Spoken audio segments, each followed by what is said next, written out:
मेरा सवाल जावेद अख्तर साहब से। क्या नाम है आपका? अरे भैया सब मुझे तो पूछ रहे हो यार।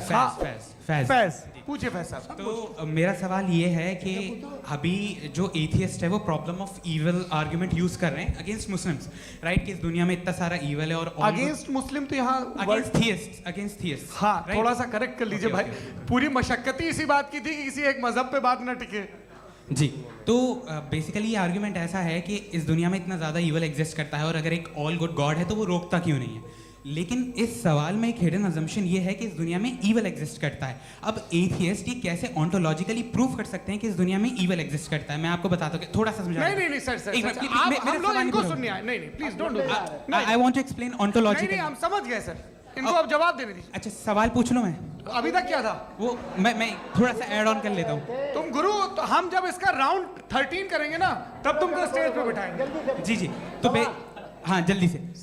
तो देखिए, एथियज्म के हिसाब से सब कुछ रैंडमली बन गया है, सब कुछ एटम्स और मॉलिक्यूल्स है। एक पत्थर में और मुझ में सिर्फ इतना फर्क है कि हम लोग एटम्स और मॉलिक्यूल्स का अलग अलग रीअरेंजमेंट है। अब एक पत्थर को कोई इंसान तलवार से 2 टुकड़ों में काट दे या मुझे, according to atheism it is same. There is no evil and good according to atheism. जी अच्छा, फैज साहब का सवाल ये है कि हाँ, कोशिश भी करते तो इससे गलत सवाल नहीं कर पाते।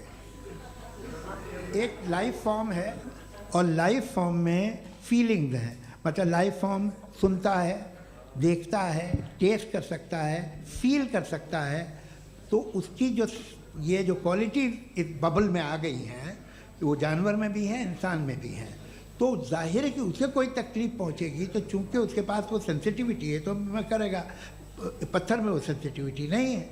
तो ये क्या सवाल हुआ कि अगर पत्थर को काटा तो पत्थर को तकलीफ नहीं होती, तो आपको काटे तो आपको क्यों तकलीफ हो? बैठ जाइए।